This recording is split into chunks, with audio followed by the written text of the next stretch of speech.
interesting panel, very interesting session on music technology. And there's a few commonalities between the themes of the three presenters.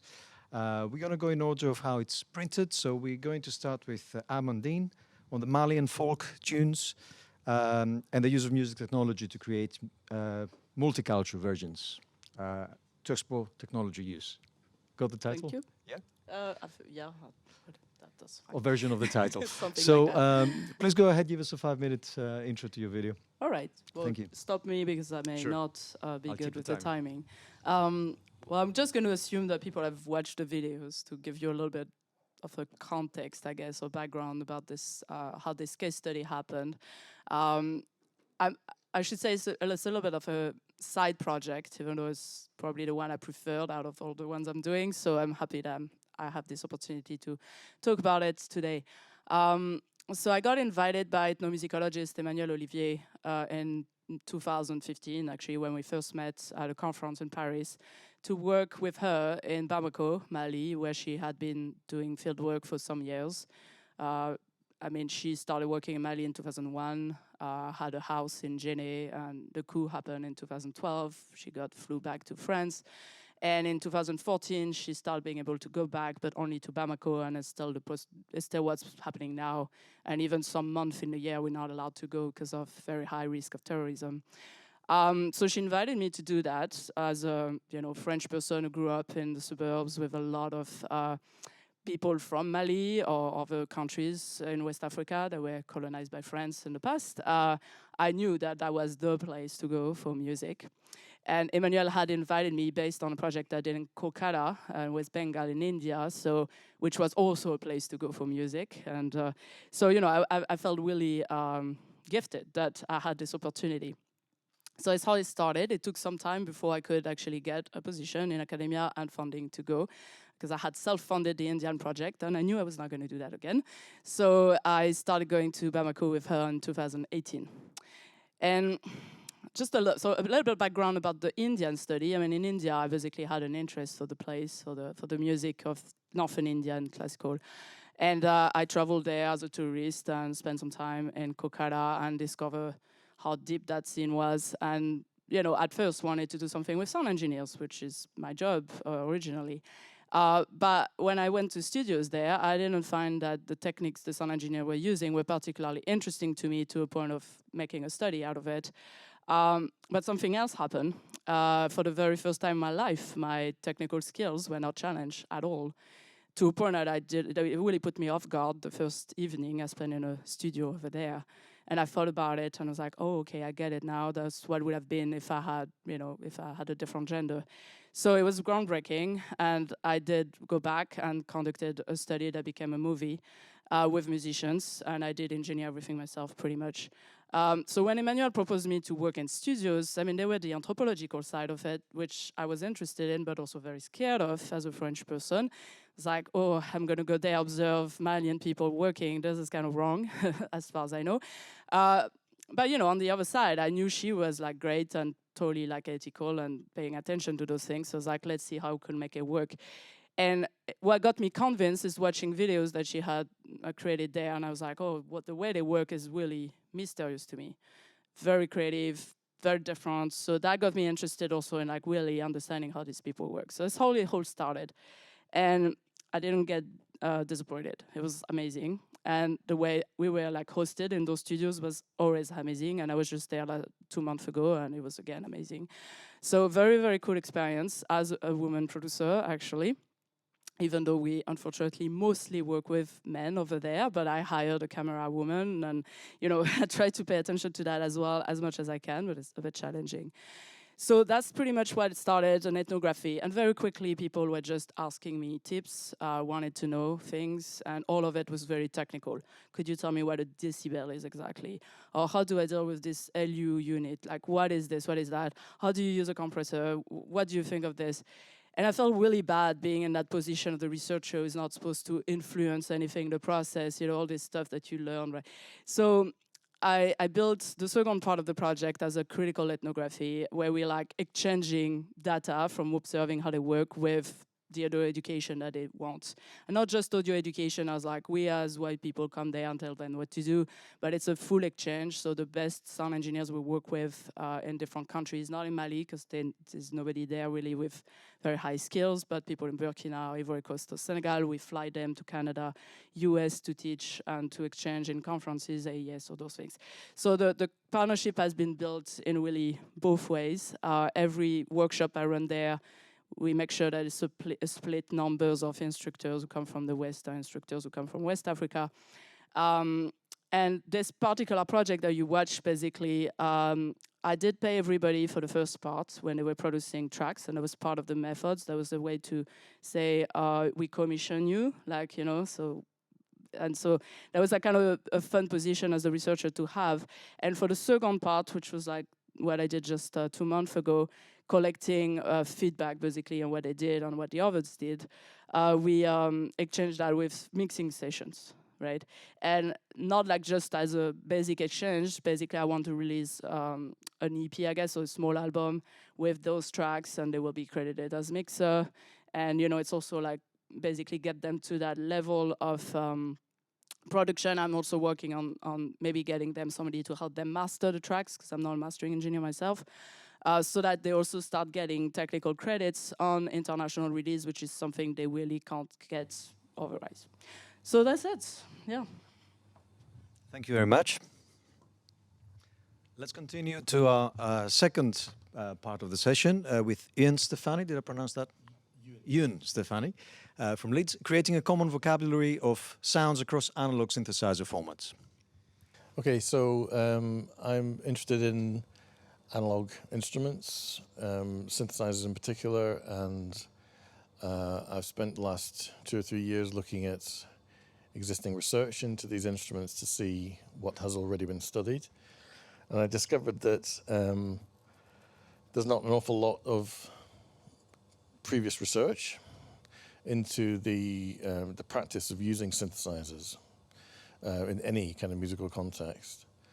There are a few isolated case studies that are quite specific to one conference in Manchester, and also a few other papers from the 1670s that are quite interesting to look at. People like Ciani, for example, Suzanne Ciani, who has wrote a long report on the way that she's used the Buchla synthesizer, for example. But generally, there's not an awful lot of information about how these instruments are used, and I thought this was really strange because they're such prevalent instruments. They occur in so many different types of music, from funk jazz to classical to experimental to, you know, and they're still current, they're still being commercially used. There's a big explosion in development of synthesizers, from the modular Eurorack scene to individual commercially available instruments, they're self-contained with a keyboard or not, as the case may be. So I wanted to look at each component of the synthesizer and start to really do more in-depth studies of how these instruments can be used and how they are being used by musicians. So start off by just picking some very simple examples. In the video, I look at Trevor Pinch's idea of there being a stable form of the Moog bass, for example. So the idea that there was a Moog sound or Moog sound. If you read the book on Moog, then you get an interesting story about the pronunciation of that name. He changed the pronunciation when his wife became a school teacher, apparently. So anyway, so it just seemed crazy that there was so much use of these instruments in music, but we don't actually study their practice in any depth. So I'm starting to pick examples of using replicas of these instruments, or originals if I can get hold of them, and reconstruct sounds, reconstruct some of the techniques that are being used, mainly from the kind of 70s and 80s onwards, up to the present day, and looking for examples of videos where the practice is really clear. We can actually see what's going on, and then you can reproduce that same technique on a modern reproduction or the original instruments. So that's the idea of the whole project, really. It's just to sort of start to investigate these instruments with a new set of eyes, if you like, and the ears. Thank you, Ian. And for the third part, we got Andrew Bourbon with the role of production in creating Atmos mixes. Yes, I think the sort of background to my work personally is that I actually, my doctorate was in electroacoustic composition and worked with multi-channel systems, and always loved height. Height was really exciting. Being able to move sound in 3 dimensions was always exciting to me, but also being able to use the space in which you're performing in to sort of revoice your work and explore that work always felt to me a very creative sort of thing, and was always very frustrated working in sort of more traditional surround formats, be it quad or 5.1, these channel-based formats where you routing audio to speakers and combinations of speakers to give you playback on that very specific system that didn't generally translate very well. It didn't really create what I would call an immersive experience. And it isn't really an immersive system. I think if you look at the dictionary definition of immersion, this idea of being plunged into water is something that becomes very important. And now we have these immersive systems that allow us to be plunged into a sea of speakers, if you like, where we can have speakers all around us and hopefully have some kind of translation from what's planned to what's received by the listener. And for the first time, not using a dedicated playback system. So I've just said being immersed by speakers, but now we're virtually immersed by speakers binaurally. And again, traditionally when we listen in stereo, the audio is basically realized in our mind. It's realized between our ears, not externalized. And when we look at binauralization, we externalize. All of a sudden, we're able to perceive sound as coming from different places around us. And there's all sorts of different technologies related around that. And of course, Apple Music, probably the sort of leader in terms of distributing this kind of content. And now I think the latest industry statistic is that 80% of users, whether they know or not, are engaging with spatial audio and listening to Apple Music. So all of a sudden we have this fantastic new technology that's allowing us, as I always say, for the first time, I can mix something in an immersive format and send it to my mum and she can hear it as it's meant to be for the first time, which to me is exciting, being able to share this kind of work. And of course it's happening, and such a large percentage of new music is now being released, and you'll see Dolby Atmos logos in Apple Spatial Audio in that way, and also a significant back catalogue is being mixed.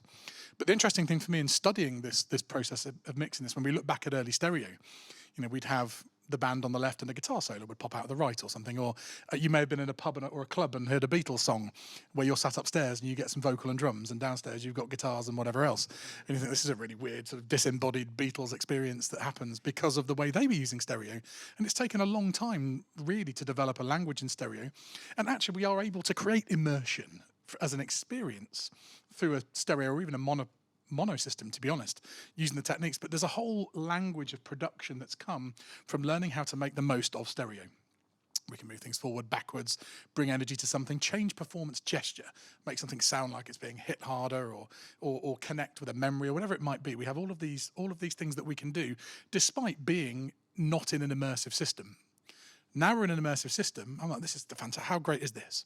And so I started mixing using this immersive system. And it's interesting in Apple, that technically, that if you did an upmix where you simply take the work and spread it out, there is a detection on there that goes, nope, that has not been purpose mixed, and it gets rejected. So there is an intent in the distributors that the process of taking something into an immersive environment is supposed to lead to an immersive experience, not the same experience played back through an immersive system.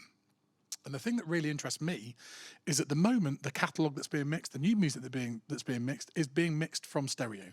Stereo is still the driving factor in industry, and is then getting expanded in. And the agency, if you like, the creative agency, sits in the hand of the engineer. Because it's mix engineers who are either doing an Atmos version, or it's going to somebody else who's being paid not a great deal of money to make an Atmos version from a limited number of stems, often that's happening. And so a team of my students, we've just analysed 100 tracks from Apple Spatial Audio and thought, well, let's see what's actually going on. And there's a lot of correlation in what's happening. And it's interesting because you'll see like the drums and will be in the main left, right, pianos might go there.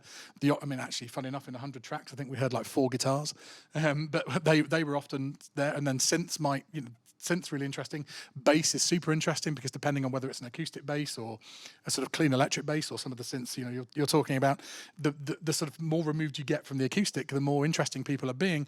But people are generally not being very interesting. But we are seeing is this separation. So rather than going, well, actually, I'm going to bleed this across this space or move this in space, they're going to put this element there, this element there, this element there. And there's all sorts of things we've been able to do with data analysis. We've run a whole bunch of MATLAB scripts and seen what's happening with what the renderer is doing and to understand practice. But what we are understanding is that the practice is being driven by these engineers. And what's not happening is artists going, well, actually, what can I do to, you know, because I think when we look at immersion and there's models for immersive experience, it often involves some form of participation. When you look at immersive models for virtual reality, participation is a key point. And actually what we have is a cognitive immersion that comes through engagement with narrative. But very little of what I'm observing is driven by narrative. It's generally driven by, it's this kind of an element, which means you can't move it because it's transient based. This is a kind of element that we would put as being slightly further removed so we can move it over there. It's very process driven and not narrative creative driven. And I think what I'm sort of trying to propose is something which does require a change in paradigm from stereo into actually thinking about this from the ground up, and actually done some work recently with Andy and Dan and others around actually looking at, well, how do we do this and how do we do it live? How do we bring the agency back to the artist and take it away from being this sort of engineer driven? And again, interestingly, the topics we were talking about earlier, when you look at the Sound on Sound articles, it's again significantly male driven, if I'm honest, in terms of the engineers who are doing this, and it's held by a very small number of people who are sort of looking for new workflows, new ideas.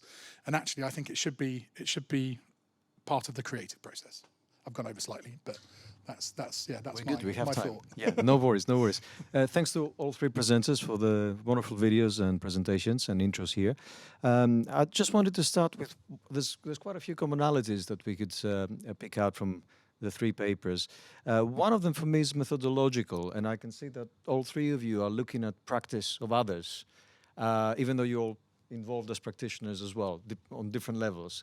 And another theme here has been that you sort of went from observing ethnographer to more participation.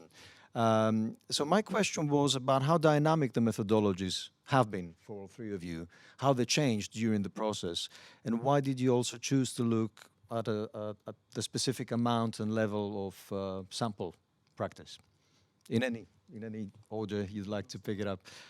Maybe we can start with your ethnographic sort of dynamism and how it changed throughout the process. All right.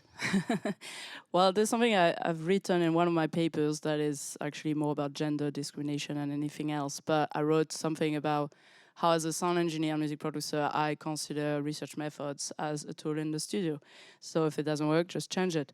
So I don't want to belong to any discipline in terms of academic methodology, and I design frameworks and methodology for every project, the same way that I choose the technology for any project if I record something.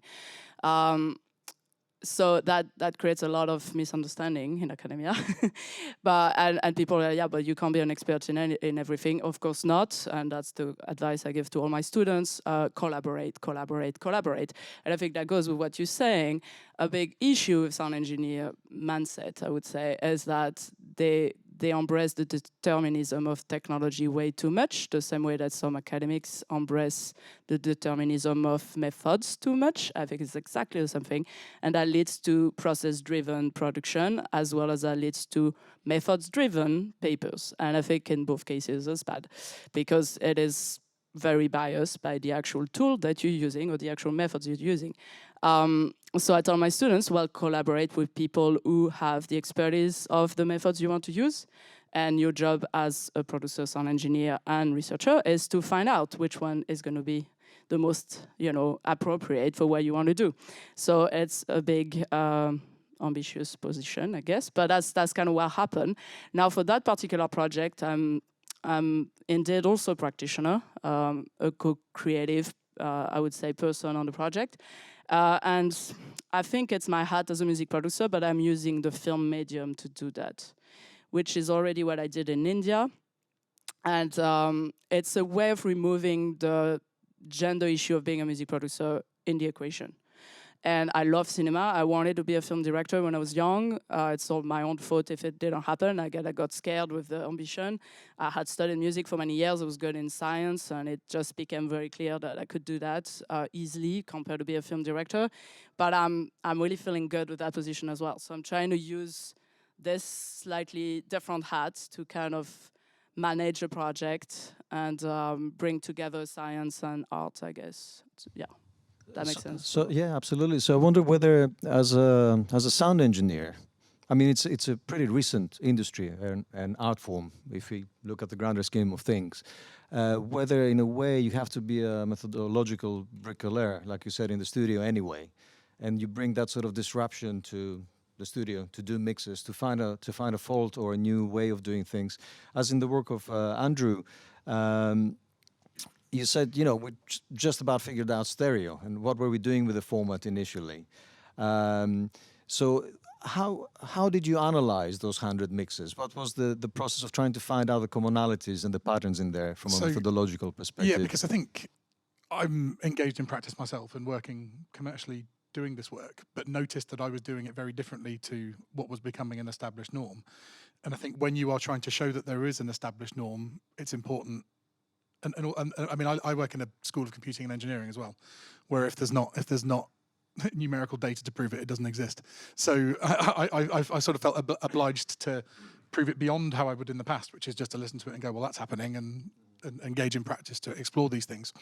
So I wanted to try and identify norms, and did work with some engineers. And it's interesting because engineers would say, well, actually, the reason we're doing it this way is because this is what's expected, and we're having to work so quickly. But if you want to show us a new way, it would be great. So there was almost this idea of we don't have time to innovate, but we would love to engage in innovative practice. So I think there's an interesting link there. So the process that we undertook was to capture the 7.1.4, which is effectively the speaker-based sort of channel-based render that you get from an object-based Atmos mix. So you get this 7.1.4, and then to just listen to what was in the individual speakers. So I've got the spreadsheet here if anyone wants to see it. I've got this huge spreadsheet, and we defined certain elements. And again, there was a calibration process that was really useful, because not only were we saying, well, that's a synth, but also then having subcategories as to what role that was, but also you might have a delay of a synth. So again, it's important to understand that we're hearing a synth there, but its function is delay, which might be extending a gesture or filling a gap. So we were trying to get behind what was happening on a production level, as well as just recognizing what was there. And as well as doing that listening-based analysis, again, having access to programmers, we wrote some MATLAB scripts that, for example, show us things like relative levels of speakers. So we can see how loud the speakers are in general for individual mixes and across genres and across the whole 100-track set that we looked at. We can also look at correlation between speakers, so speaker pairs, to see how similar speaker pairs are. And again, with some clever processing, you can sometimes do things like extracting reverbs, and from that go, well, actually, it's interesting. People are clearly using 7.1.2 reverbs here because we're seeing the same in the front and the back, and the renderer mirrors front to back if it doesn't receive back, so again, you're understanding practice and technology through that kind of thing. Spectral brightness. We could see what the average frequency coming from a speaker was, and you can see that the high speakers generally have higher frequency content than the low speakers, and then you start to look at the psychoacoustics of that and sort of start to see why practice has gone the way it's gone. So it was very much trying to pull those two things together, but also trying to analyse where there was innovation in practice. And there was a Stormzy record, for example, where they clearly put the vocal into the centre and gated it so that only the was coming through the centre as an attack reinforcement. Like that's very clever processing, and it came through that kind of analysis that you can't get from MATLAB, because then what you're doing is going, well, actually, what does my experience as a practitioner tell me that was the likely intent of the mix engineer? Now, there comes a point where you've got to speak to the mix engineer, but you don't always have access to that person. And one of the really challenging things here, we were talking earlier about finding credits. Good luck finding out who's doing these mixes. The credits are for the stereo mixes, not for the Atmos mixes. And it helps. I mean, we've recently Andrew Sheps recently became an honorary doctorate, and he's prolific in the immersive mixing. So he's been a great source of information in terms of trying to work out what's going on. So it's this kind of dual approach, I think, which is trying to understand what somebody's doing musically and understand the choices they're making versus understanding actually what are the affordances of the technology, because there's the reason why people aren't moving things, because that doesn't translate into the binaural environment, but it does work on a speaker. But there's so much still to uncover about the sort of affordances of the system and the translation of that system that we're working on ways of trying to measure. But again, it's interesting because yes, I've, on this occasion, unusually for me, I've made myself not a practitioner, but the whole point of doing this for me is to inform my practice so that I get better at this. But also, we talked about stereo a minute ago and how the history of stereo has been documented. We're going to do this every 6 months, another 100 tracks. And this means that we'll have a longitudinal study where we can actually see how it develops. And it's interesting, if you look at the history of loudness in mastering, there was a point that got really loud, which is the point when the TC finalizer came out. Are there going to be technology points that suddenly afford increased translation? And are we going to hit a point in 5 years' time where we're listening to tracks that feel very, very boring and quite stable, and we'll go, that sounds very 2023, because people were scared to use metadata to sort of place things into spaces because of the translation issues, and all of a sudden mixes that sounded terrible in 2023, where we did embrace that, suddenly sound great, because though the mix isn't going to change, the technology that's then playing back that mix is. It's already the case that a mix that I released 8 months ago sounds different today than it did when I released it 8 months ago, and I haven't changed it, but the technology that's then streaming and playing that back to you binaurally has changed. So we also need to then start going, well, what's happening with this? It's so multidimensional. And for me, the best way in was to think about it musically and also to try and measure stuff. So sometimes data helps. You mixed an empirical approach with, creative practice as the background of how you were able to do oral analysis as well. So in both your cases, without being a creative practitioner, you wouldn't have had access to that world, whether that world is physical in the field work, in the studio, or opening up would have known what questions to ask. Doing surgery on the mixes and analyzing them in that way. And Ewan, for you, are you also a creative practitioner of the synthesizer, and is that why you're looking at it, and how are you looking at it? Yeah, I'm a composer. I make pop stuff under different aliases, and also experimental music as well. I run a synth ensemble at Leeds, which I run as a module, and we kind of explore the instrument with about 16 of them in a room, and sort of I've talked to people like Gammon. Gammon is from Vienna, who is kind of runs a modular synth ensemble as well. He's a pal of mine now. Yeah, it's quite interesting to see how these instruments are being used, in groups. And again, nothing academic been written about that yet. Which there's not that many ensembles around, but you'd think that somebody might have thought of writing about it by now. But it's very interesting because I think there's a certain nostalgia for the analog, which is also tied up in what I'm doing as well. It's the sort of hands-on physical experience of using an instrument, I think, is quite an important part of the analog synth. And I've been sort of fighting against the AI development for a long time now, with students trying to discourage them from researching it, and that's kind of now just collapsed. And we have corporations banging on the door trying to get us to do AI research in music, and you can kind of tell that the whole music technology field is going to just completely change in about 6 years. But I think the thing I'm hoping is that by hanging on to the analog experience and to investigating the analog instruments, which do behave in quite quirky and erratic ways, as if you watch the video, I've managed to make you all deaf at one point. It's possible to, I think, enjoy that quirkiness and that sort of slightly unpredictable experience, and make that part of the aesthetic of the music and part of the practice. And did you find some emerging patterns from the ensemble work on synthesizers, and were you a practitioner in those as well? Were you a part of them as well? And what sort of emerging patterns did you see about the use? You were talking in your video about the emergence of, I guess, a sonic signature, like fat bass or exactly. Bass. So there's certain characteristic sounds that synths can do, or certain performance practice procedures that you can do, like in shortening the decay time is a very simple one. But it's used so much in so many different types of music that it needs to be expressed. And there are very few examples of people actually describing the way that synthesizer sounds are made. You know, if you sort of keyword search books on music and artists, they tend to mention the synths and mention that they're being used. But the terminology is very vague. It's very imprecise, and partly because I think people just sort of take it for granted that people can just oralize the sound that they're talking about. But I think what's interesting is that the more you dig down into the detail of it, and the more you sort of start to establish that there are patterns across different instruments, then it becomes quite interesting.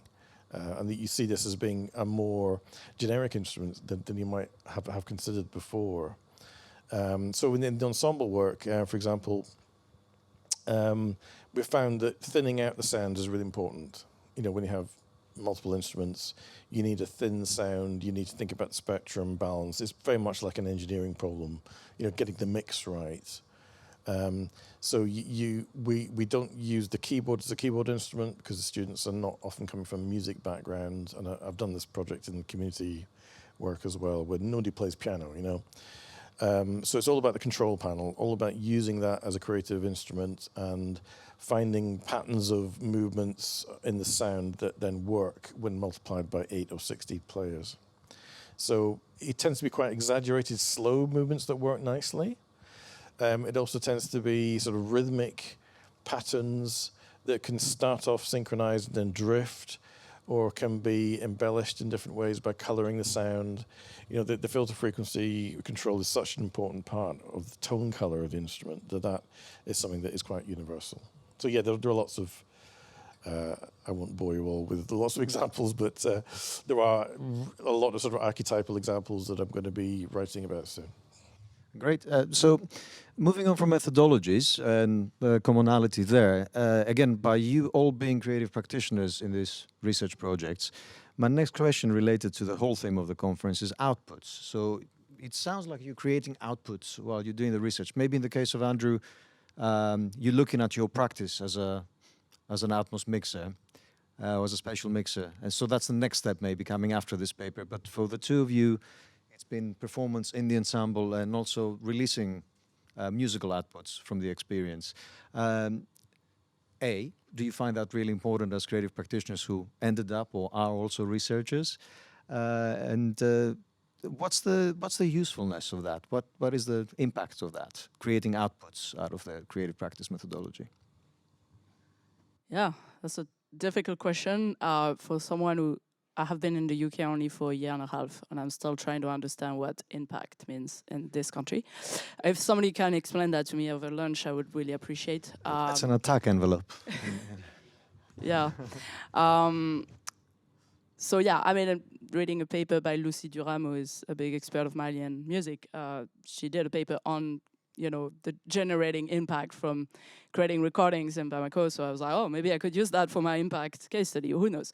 So I don't know if that's answering your question, but I would say, as an academic, I feel that I need to do three things. I need to do the work of reading and writing, really, because it's still a very powerful way to disseminate critical thinking and be part of that. I'll say that very big scientific community, and I really value it, and I don't say I really enjoy it, as most people. It's hard, but I think it's super important, and so I don't want to depart from it. The obvious artistic outcomes, which we talk about, so there will be hopefully a Bandcamp release, and the money will go to this educational project that I'm collaborating on over there, as well as doing a movie, which I hope will have the same kind of, I would say, outcome than the West Bengal one. So a few festivals and a lot of different type of community-based screening. I think will be important, especially for the people over there, if they're really looking for that type of thing, to see themselves on the screen and see how we perceive what they do and what we do with this. And I really enjoy it. And the third thing, and I really like Andrew's study for this, is like the link between research and education. I think it's, I mean, I'm not as afraid, I'm not too afraid of AI or those things, because in a way I'm like, they're accelerating a process that has been on anyway for a long time of us having to teach better and just doing research on rich pedagogy and bringing our students to think and read and practice all together in a way that is current. And I think your study is groundbreaking in that sense. And I keep doing those type of studies with my students, even in the UK, and I keep having blocks and obstacles because it's still more value to lecture and do recording workshop, that kind of thing, which I found with the technology we have, it's not really the way students will find their voice in the world we're in. So I think your approach is really cool, and something that I don't think I said in my video, but it's an important part of the project, is I always have students working on the video indexing of what I film in Bamako or other places, because I actually did some work in other places in Africa. And that started in Canada, because in Canada we have a lot of funding for that type of thing when you engage your students in research as paid mentorship. And I engaged a lot of immigrants and political refugees from Africa who were studying with me, as well as other people who were Canadian and white. And right now I have a Nigerian PhD student working on the data analysis of that particular study. And they're bringing their own expertise, either because they're much younger and they use this technology more than me, because I don't use FL Studio, I don't use Cubase, So they're bringing a lot of knowledge, actually, on the video analysis, either because they are from West Africa and they know the rhythms and all this thing, which is really cool. And they're learning themselves about how to do rigorous methodology and what that brings to them, if that makes sense. And I think this is what I can do as an educator today. So I don't know if that answers your question, but it's like... No, it really does. Yeah, your position as a creative practitioner inside of this, and by impact I meant it philosophically, not in terms of institutional metric, just to make myself clear. No, I was just trying. No, it's good to talk it out, to iron it out. Can I just? But there's a really good point you made there about not knowing Cubase, and I noticed the version of Cubase that they were using was quite an old version of Cubase. I almost didn't recognize. Yeah. I mean, not all of them. I felt nostalgic, But I've been using that software back from the days of the Atari computer, and I think it's fascinating how it's evolved, and the functionality and the affordances of the software have changed dramatically over time. And again, the history of that and the doing a really rigorous study of how the software is used from version beta to the current version. I think that's, again, an area of academic work which is just, I think, still in its empirical stage, embiotic stage. The spatialization also, I thought, it's great that somebody's actually doing some empirical work in that area at last. We've had sort of electroacoustic articles on spatialization for decades. I mean, I remember writing a paper in 2010 on this, and this seemed like revolutionary at the time, crazy.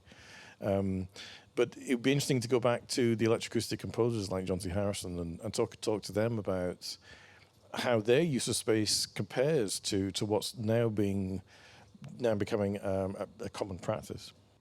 And in terms of the way you disseminate creative outputs from let's say from the Moog research specifically, is it in the form of performances? Is it in the form of filmed performances? What's the output format and dissemination? There's the fun stuff, which is the practice, which is not ref friendly really well. Some of it might be maybe, but unfortunately most of it is just sort of disseminated online and in performances.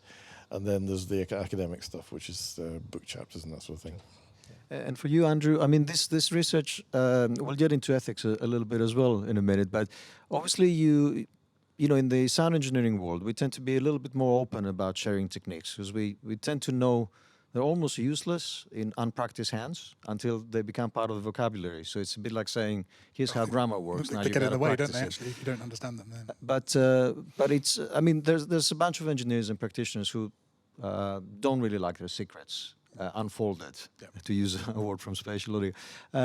How do you find that? I mean, have you spoken to some engineers already? Are they quite open about it? And how do you feel about disseminating the patterns, that you're finding out?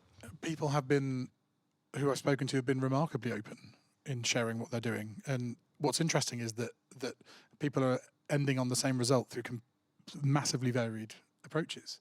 There are those who are incorporating into analog desks and are basically doing a channel-based process. Someone like Bob Clearmountain, for example, is using his SSL and the bus assigns in his SSL to route into a 714.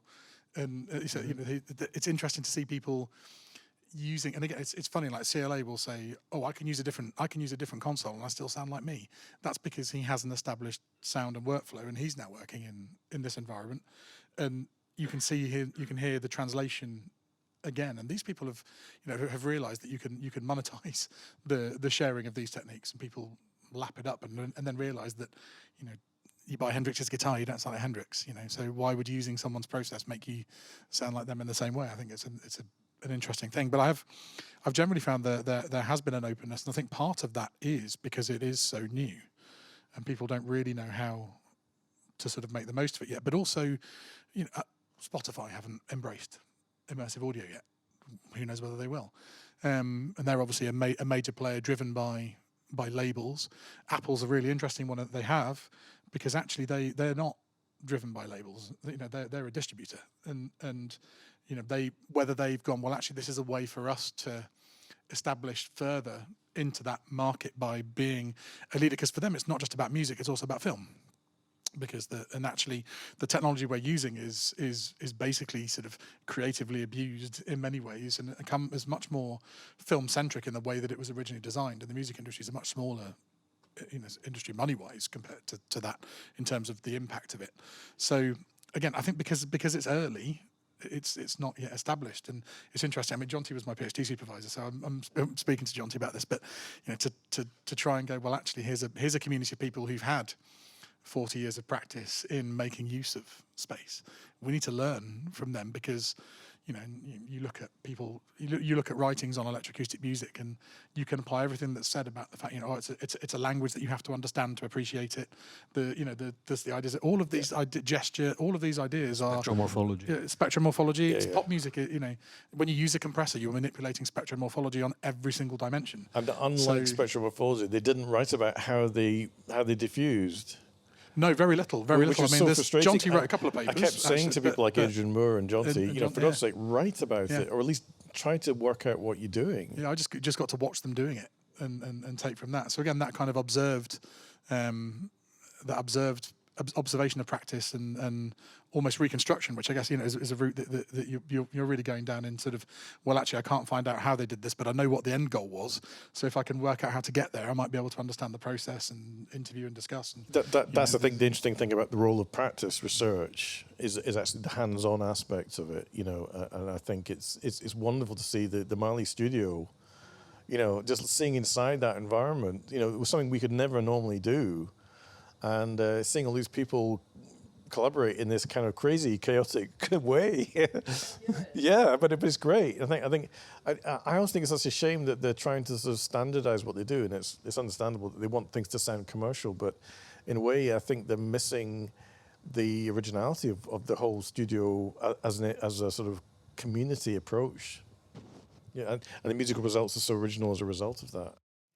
Yeah, I mean, I don't know if that's stepping in your next question, but it's being asked to be an instructor there. I was, okay, how am I going to do this? And actually, I found that it's interesting to take it from the perspective of, like, I'm not here to make them change the aesthetics. I'm also not here to do anything to prevent them from changing the aesthetics, which I guess it's a bias I have to counter, you know, and it's a very typical you know, colonizer bias. It's like, I'm going to preserve the music that they're doing, you know, and I have to counter that a little bit. So what do? I make it transparent, and I tell them, you know, value what you think is important in your music. Don't tell them what it is. If they ask, I may give them some cues about what I feel or what I'm particularly interested in as a person, and not, you know, as the industry. But it's always like to be negotiated, I guess. Because they really, and that's the industry patronage, right? It's like I represent the Global North when I'm there, and they think whatever I say is the recipe that needs to be, you know, followed. So everything I say has to be really careful in terms of, you know, like making sure that they listen at every step and they make an informed decision at every step, and that's great, because it's really forcing me to think about my practice in this way. And I'm applying this everywhere I teach, actually. more and more. When I started teaching, I was teaching sound recording really at a high level. I was in New York at NYU.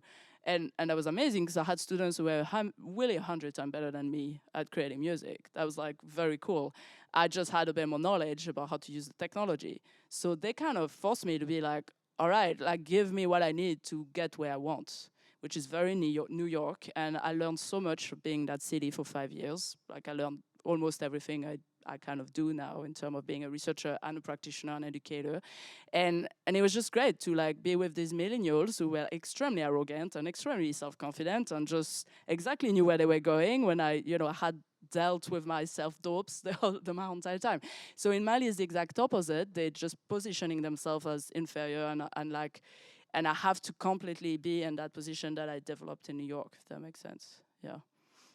That leads perfectly into my next question, because I want to talk about access. Every time we have either a new technology or a new technological ecosystem, or like in the case of spatial audio dissemination and listening system, the issue of access comes across both for the makers, but also for the listeners. Like in the case of spatial dissemination, a format sort of gets accepted, it doesn't die like a quarter did when you get somebody big on it, for example. But it also means that for the creators, there will be a bunch of communities who cannot do that. They cannot do spatial mixing for one reason or the other, whether it's software or hardware based. And in your case, you go to a community that uses old software, uses old technologies, and I guess you observe it, but also try and help it. And with the synthesizer, the hardware synthesizers were sort of expensive for a number of the population, but also the Moog is seen as one. Well, the Moog is seen as a sort of guitar level price, an expensive guitar level price, something that was meant to be mobile, and it meant it could get in the hands of Gary Newman and punk musicians and so forth. So where we are now, we have obviously the software alternatives of all of those, but we also have a big emerging modular, super expensive, crazy Eurorack culture coming about. So it's a very open question on access, and maybe this is the point to start involving the audience a little bit more. In any order you'd like to pick it, so maybe access from both makers and listeners in the spatial side of things? So, it's been helped by both Logic and Cubase have a native renderer that allows you to work. It is limited in some ways in terms of the kind of high-level workflows, and again, it's really interesting when we start looking at mastering this stuff, because actually it's the Wild West in the mastering it stuff, because actually it entirely depends on the workflow that you engage with, and actually there's quite a lot of education required, because just the decision to go down an object or channel-based kind of approach within that then defines what can then be done with it in mastering to deal with translation, etc. But there is. It's interesting now, actually, that I don't think access to the technology to do it is the problem. It's knowing what to do with the technology that is a bit of a stumbling block there. I mean, there are numerous products now that have made it easier to work in a way that allows you translation, because there are some problems with the Dolby render, if you like, for binaural. I mean, I'll do a quick shill. Actually, we just released a product called Virtuoso, which is a binaural encoder, and it's absolutely amazing. It really is fantastic. Little plug there for you.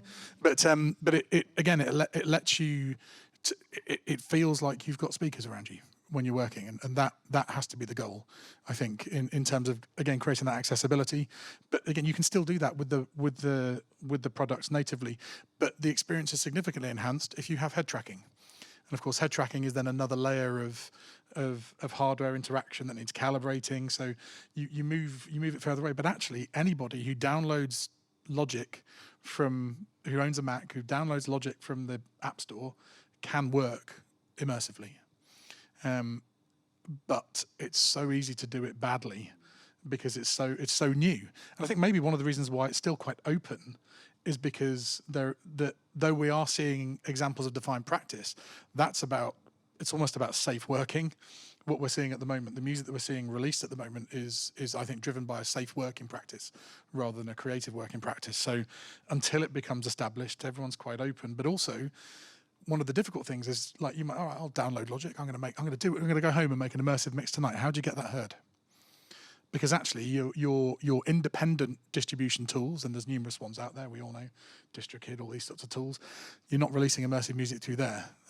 So how do you get it heard? Well, actually Avid have a platform that lets you distribute your own music, immersive music. So there are routes to it, but again, that knowledge is then held by a very limited number of people. So it's still, again, one of the reasons I think it's open is because it's so controlled in terms of the distribution end. So that's interesting in itself. But actually, the access to do it, anybody who has a half-decent machine has the chance to work. But just because you have the technology doesn't mean that you know how to do anything with it. But I think it's interesting to say a half-decent machine. Mean, thinking about the musicians in Mali still working with Fruity Loops, still working with Cubase 5, probably on a Windows XP, and I've got a Windows 7 in my office at work, so you know. Like your Mac Studio Ultra with 64 gig of RAM is great, but So I think we need to sort of think when we're thinking in global terms, these technologies are really sort of for mostly the Western users and the Western students, and I like that term, global north. That was absolutely. So I think that this is a serious point, though, that access to things like hardware synthesizers as well. You've got the West railing against companies like Behringer. I had a Teams call with Uli Behringer a few weeks ago, talking about this, and he's basically trying to sort of introduce instruments at car boot prices, to the world, to deliberately disrupt the market, and there's 140 replicas of old instruments coming out, all the Moogs, all the ARPs, all that stuff. Yeah, I mean, I'm using them in my video, because I can't afford a bloody mini Moog, and I'm not in the global south. I'm in an affluent Western country with 2 trillion economy, so this is an interesting debate, and there's a big moral debate in the West about it, where we are sort of agonizing about the fact that Moog and other companies are struggling now because they aren't necessarily selling product like they used to. But in the global South, I don't like that short term, but it's problematic, useful. but it's useful, yeah. It's useful. But it was basically, this is the only way to access this kit. So if I would feel like a fraud if I was to talk about synthesizer music and only use authentic instruments and only use instruments that cost £5,000 each.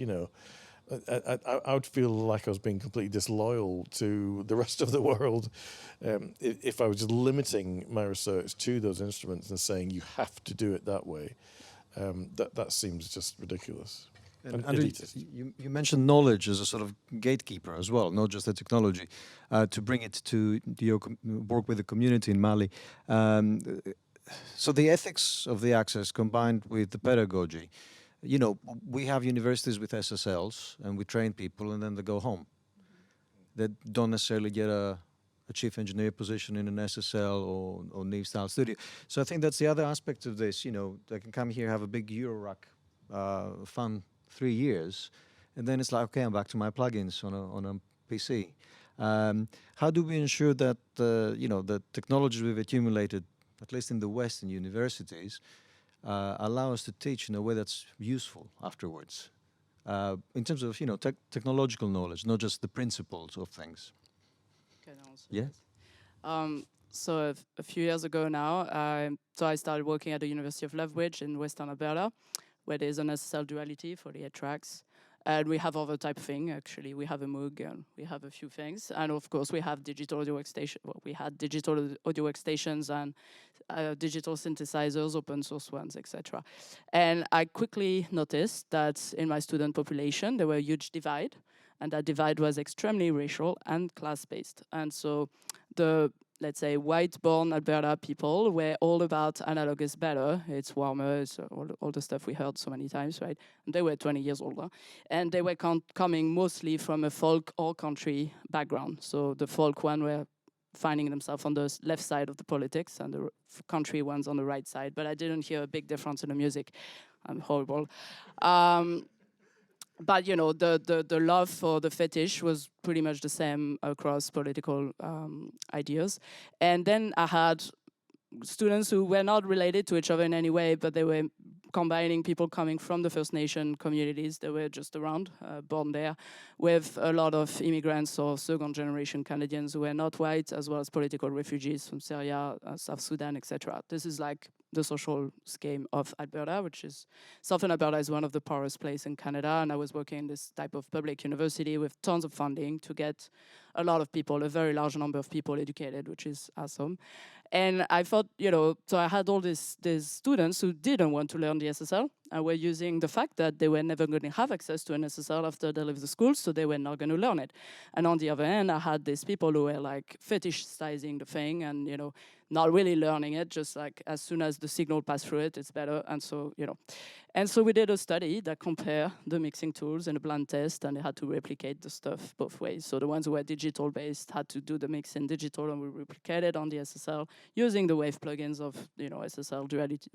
I think it was the G plus or whatever, and vice versa. And what they found, obviously, is the listening differences were very tiny, if not audible. And actually, analog sounded less warm than digital because an SSL is quite sharp, as we know. And they also found that the workflow was different, and that they understood also that this big SSL duality was part of the template of a lot of the DAOs they were using, not Ableton Live, but a lot of them. For all these reasons, I am all for having access to this type of gear in school. And I can't do it in West Africa. It's just not possible. Hardware is complicated for all sort of reasons to bring there. But when I teach in the Women in the Studio National Accelerator in Canada, I'm a technical consultant for them. I mostly do online teaching through DAOs, but they fly me there twice a year. I'm trying to reduce to once a year for ecological reason. And I insist every time that we rent a studio where they can touch gear, not because it sounds better, but because they work something between their listening, their perception and the motor movement. The tactile haptic thing you were also talking about. And I found, it may be because I learned this way. I learned on an SSL 4000 G Plus with people who were only trained analog and taught me how to mix this stereo language that you were talking about. And I do a lot of immersive sound. That's not at all to, separate the two. It's more like I learned this stuff and how to do a compression with an SSL or whatever. It's much easier than doing it in a plugin. Then I teach them how to translate that in a plugin. I do believe in that so much. And same thing with high-level microphones. In Mali, I bring my microphones. So I do also some workshops in Senegal. I bring my microphones with me. That's easier than bringing a compressor through the plane. It just looks like a gun on the security, so it's always kind of complicated. But beside that, especially I have ribbon mics. But I bring them, and we work with them, and I make them really listen and compare to the stuff they have, not to make it condescending or whatever, but what I see over time is they change the mic they use. For instance, they may buy a dynamic mic that is actually cheaper than the cheap condenser that they had, because they realize that they can get less of the noise of the streets and actually manipulate it in a way that they get what they want in an easier way than having a very cheap old rods or something like that. I don't know if that makes sense, but it's basically bringing awareness about the scope of what you can hear. So I do believe in that so bad, really. And I feel extremely fortunate I did have access to that, and I hope that every engineer have access to that at some point. Yeah. Great, thank you. I have one short question to throw in because it's related to the ethics, but not from a pedagogy perspective specifically. All of you are using other practitioners or other practitioners' work to analyze or to involve in ensemble performance, to analyze mixes, or to be part of the studio process and create creative outputs. How do we credit in practice research? How do we credit, show, share, involve our co-creators, because that's what they are in our process? Yeah, I found that quite awkward in this study because we are trying to reach, again, I think just going back to the previous point as well, I think what we're doing is in education, we're helping people to make choices and understand choices. Like at every point in the system, you're making a choice, and understanding the affordances of a particular workflow or a particular tool help you then make a choice about going on your journey from where you are to where you want to be. That's what we do, right? We have this, that's the journey we're always on. Where am I? Where do I want to be? And the difficult thing here is that we're trying to unpick the journey that someone else has been on without their knowledge or consent, to be perfectly honest. You know, the fact we've got all these 714s has come from a hack that we discovered whilst product testing, to be perfectly honest, which was to go, oh, actually, if you trick Apple OS into believing that there's a 7.1.4 system, iTunes spits out a 7.1.4 from you that is pre-render. So it's an unrendered, it's exactly what the engineer intended. So, but that's not like common public knowledge that you can even do that. So I went, well, before they lock this down, let's grab 100 tracks. And that's why we analysed 100 tracks, because we're just getting as much as we could while we could get it. And there is an ethical thing there about, and I think that's why I think the focus has not been, and we're presenting the data in a lot more detail at the AS conference that's coming up. And it's purely the data, because actually I don't feel that there's the same sort of, I don't have the same level of ethical concern about that, because actually we're just taking what's out there and analysing it. We're looking at patterns, we're looking at measured data. Whereas I think it does start to get a little bit difficult when we're now starting to try and understand the choices that were being made. So those more musical elements, where, and so all we have done in all of the data we've got is that we have listed every credit we can find about who did what, where it came from, the process, how to really show try and be as transparent as possible about what we've done, and understanding the shortcoming actually that currently there hasn't been this. And what we are now looking at doing is working on particular case studies, and those case studies will only go into the published environment with the involvement of the sort of stakeholders in the original process. But at the moment I think we're walking a bit of a line ethically, which by focusing on that the elements that we're focusing on, I think is doing. And actually for years people have observed mixed practice without consulting the mix engineer. So it's been an ethical problem for a long time in terms of what we're doing with practice. But I think the more you start to focus on trying to understand the choice that was made, the closer you get to a line of potential misrepresentation as well, because you are making assumptions. You use the word nuance, and I think a lot of practice research, especially when we involve ourselves as creative practitioners, as opposed to the more monological methodologies that we had in the past, pre-postmodernism, is that we try and dig out nuance that is against the big narrative, and that's part of how we do that is by being involved, but then the ethics issues are there. You use the word transparency with your ethnographic work as well, didn't you? Yeah, and I think more and more is what I do also in my classroom.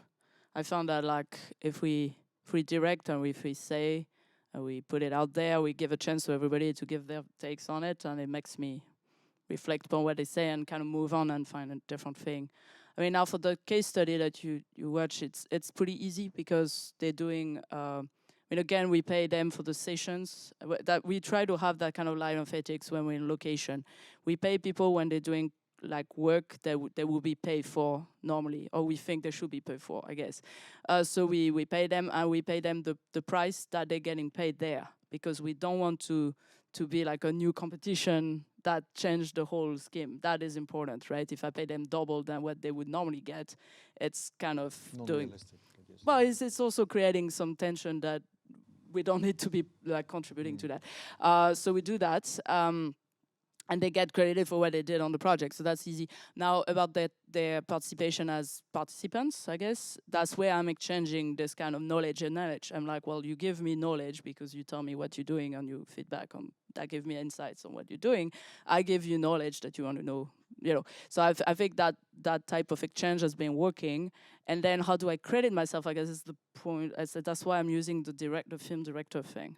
So I remove the technology thing. And again, it's a bit sarcastic because I found every time I put a different hat than music producer, I get way more acknowledgement in a way that, it's like I'm recognized for what I did. If I put music producer, it's like denied right away. So I found that's a way to like kill two birds with one stone.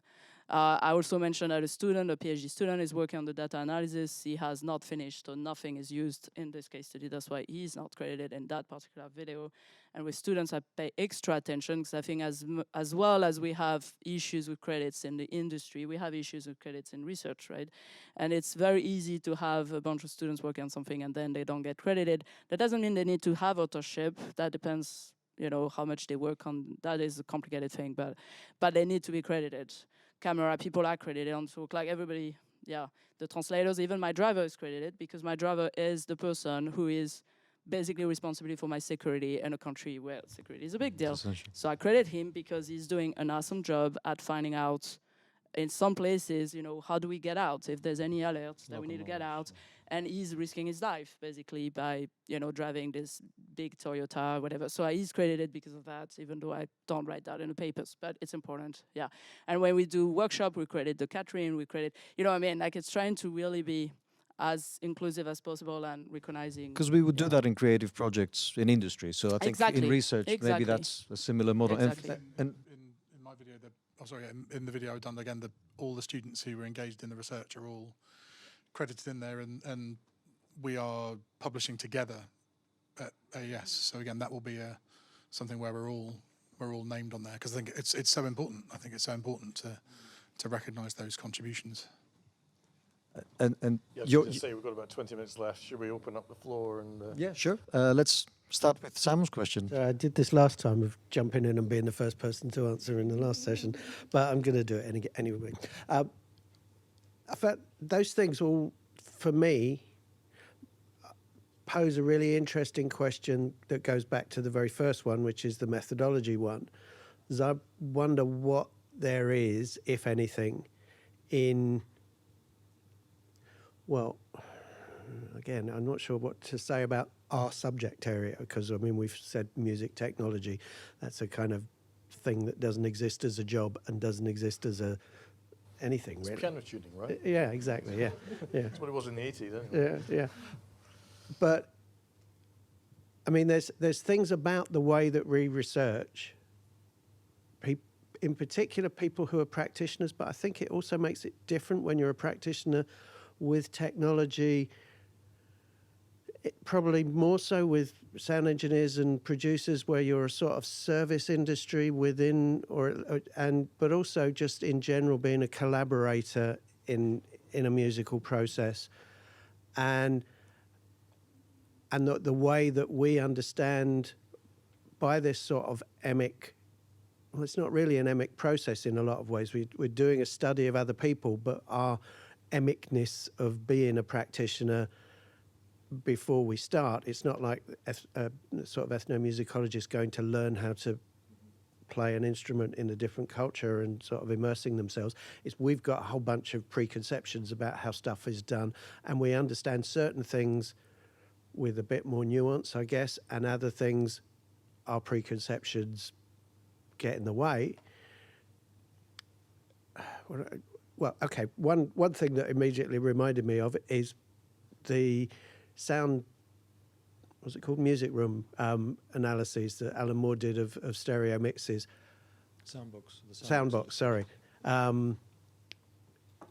It struck me that a sound engineer would, particularly someone who knew the history of sound engineering, wouldn't have thought that was an aesthetic decision to have the drums and the bass upstairs and it's a result of 4-track recording and having somebody being told to make a stereo mix out of a 4-track recording.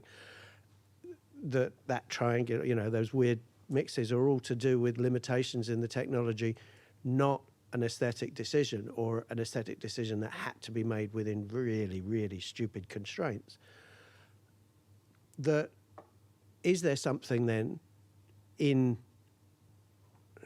the way that we approach research that feels different? Is it?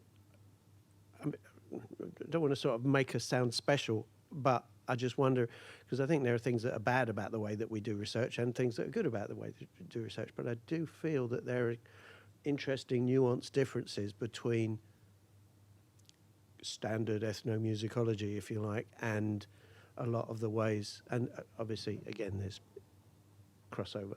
sorry. Every time I nearly finish a sentence, I think of something else to say about it, so I'm just going to shut up.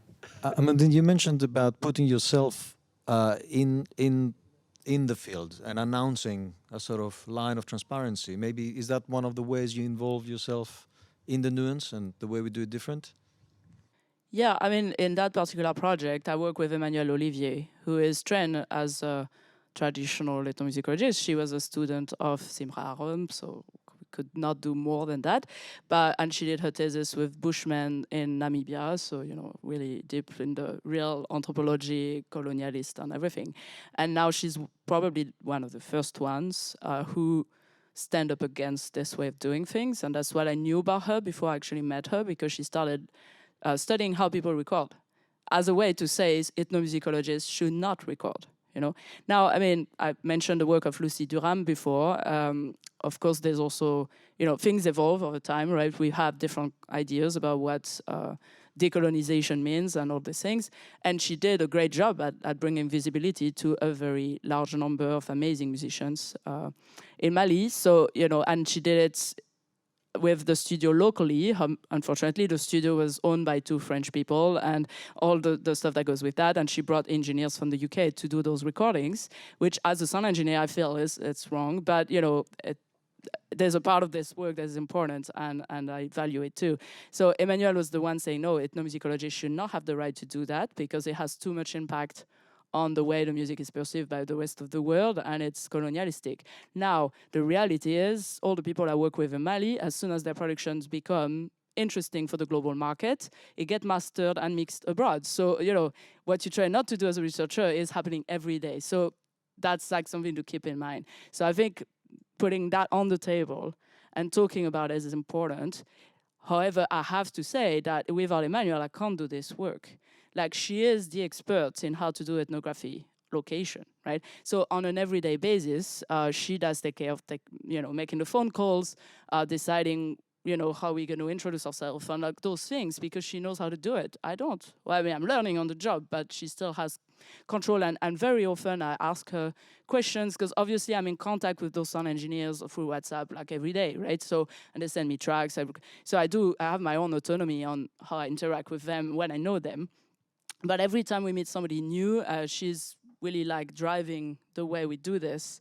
And we talk a lot about how to approach certain things. And of course, we encounter issues. I mean, there are different moments where, you know, there are tensions, or we create a situation we didn't want to create. So we talk a lot about it. And we have a Malian research assistant who we work with, Mamadou Kansinantao, who is credited, who is part of helping us to negotiate certain things, so intermediates. You know. So it's, what I want to say is that it's a little bit like being in the studio, in the sense that you have emotional displays in the studio you need to deal with. They're incredible, and I don't think there are too many jobs that give you access to that, probably if you're a nurse or something like that. But, you know, you learn how to deal with that on the spot and how to negotiate that. So I'm using this kind of skills, if that answers your question about how being a practitioner in this field may be like making us deal with the situation differently, but I would definitely not say that I have more skills in that than somebody like Emmanuelle, who has, you know, traveled the world on her own in places where she's, you know, she was like 20 years old, completely alone. Like, you know, all the dangers and all the, you know, I mean, she knows more than me how to deal with that. And I've been in situation where, you know, I can't get in the country because we trick the system to get a visa to go to Burkina when we're not supposed to, and then we're coming back and we get stuck, and she's the one who's going to get me out of there. You know what I mean? So I play exactly what she said I need to play. So I'm just saying that because I think it's important to not, how to say? Well, I mean, to value really what the skills of our researchers are. I know you're not, but, you know, it's just this thing about, I read quite a lot of ethnographical work from sound engineers, and I'm like, how come you're not working with an anthropologist who has studied this and know what they're doing? Because it's problematic when, you know, so I'm using this ethnographic work methods, but are you really?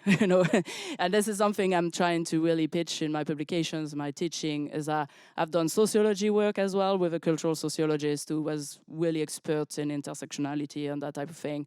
I mean, as everybody else, I've read those papers or those books, but it doesn't make me a cultural sociologist. The same way I'm not a computer scientist. So every time I do stuff that involves music information retrieval, I work with people who can do it.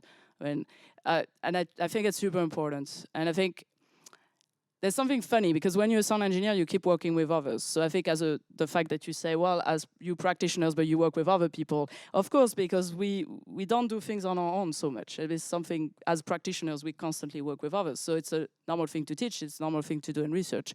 But that doesn't mean we do this collaborative stuff better than other people who have different research training. I don't know if that, yeah.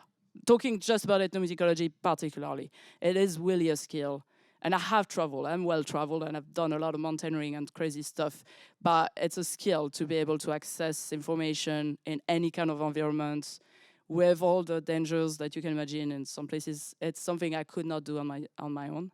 And in India, I actually also they were not academics, but I worked with people who were Canadians who have been working there for 10 years and also helped me to negotiate this stuff. So super important, yeah.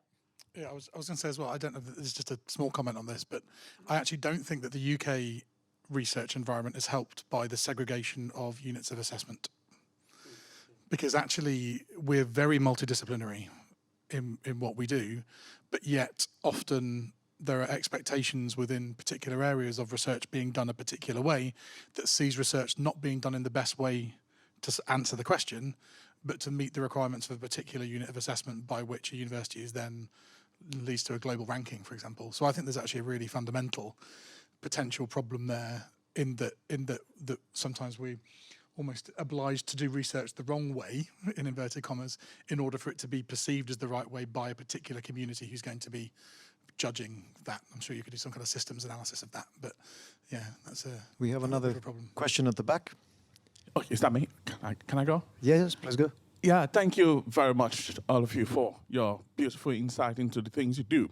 I am asking a question on the aspect of accessibility. My PhD research is on exploring the accessibility of digital audio workstation for blind sound engineer, music producers. And the study was inspired by the fact that digital audio workstations are largely graphic design based, and the screen reader for the blind people are not compatible with pictures, graphic, they are only compatible with text, and that is why my inquiry is focusing on that.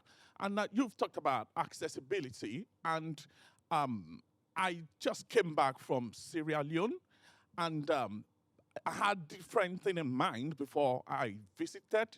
And when I got there, meeting my participant, my thinking of accessibility changed in total.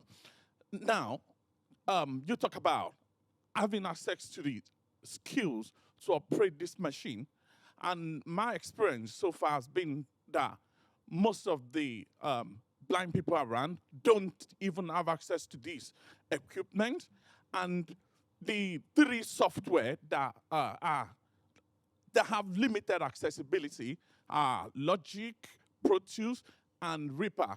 They are so expensive. So my question to you all is, don't you think having access to the right tools might increase your chances of access to the skills required to operate those tools? Yeah, I think that's a really great point.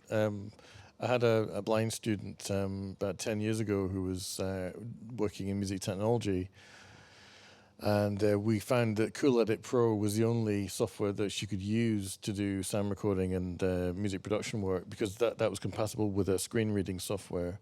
So basically, for those who haven't used this before, wherever the mouse goes, it describes what you're clicking, what you're pointing at.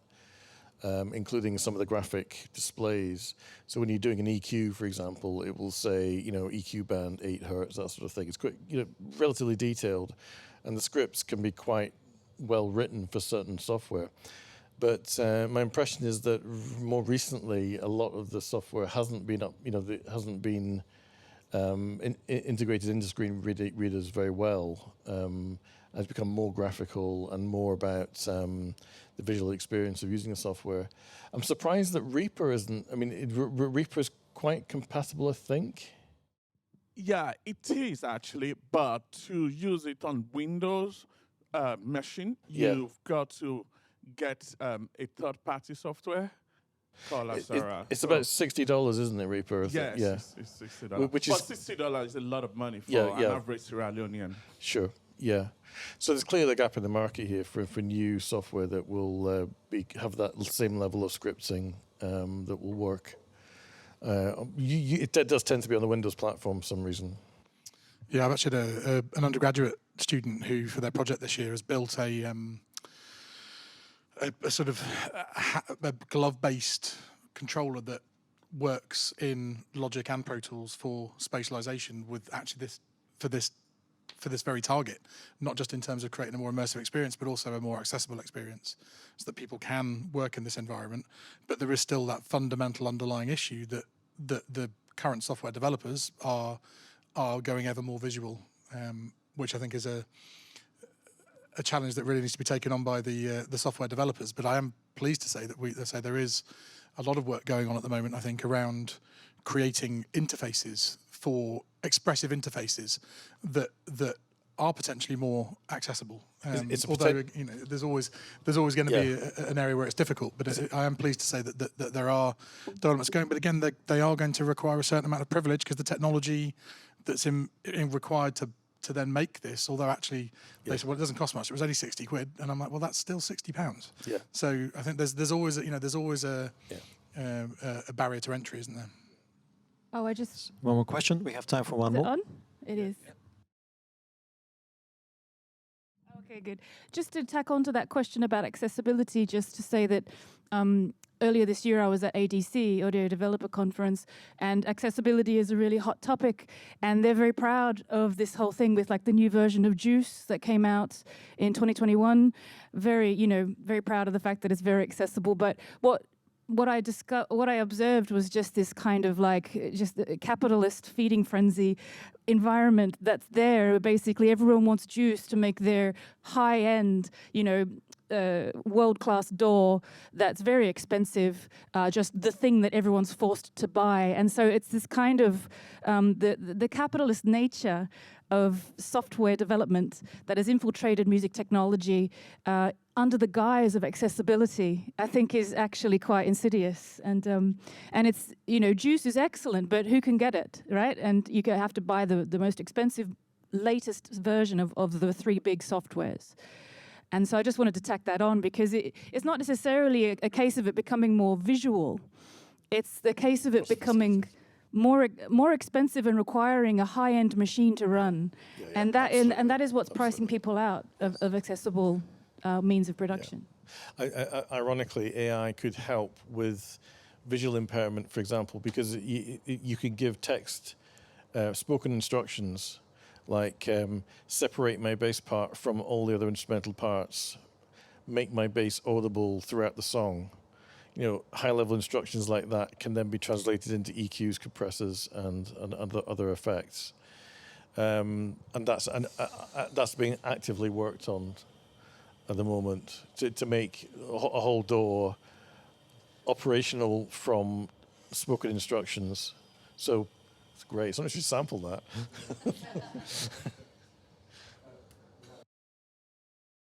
So let's squeeze in one more question. I think that was the alarm for food and refreshments. I'm sorry. Oh, hello. This isn't actually strictly a question. It's just a comment to add to this discussion, which is, we're talking a lot about how we can improve technology and make new accessible versions. And actually often the way that things become accessible through text editors on a basic level is in how they're fundamentally designed. I mean, the comment that you made about actually it's things moving to a graphic kind of buttons, that kind of thing. If we aren't teaching programmers and the people who are actually making the software fundamentally how important it is to have that on the very foundations of how you make a program, which is why text editors work so well on other kind of softwares and on things that are more text-based. And I think we can have lots of conversations about improving the technology or new additional tools, but actually to enable people access to the same things that we take for granted in being able to edit something, being able to edit and what's the word I'm looking for? Mix something, literally. Mix something. You've got to have parity and access to those same things, which is in the fundamental coding and the fundamental way that those programs are set up. There you go. Someone That's can ask it's a great comment/manifesto to end on. Big thanks to our presenters, Andrew, Amandine, and Ewan. Enjoy your break. Thank you.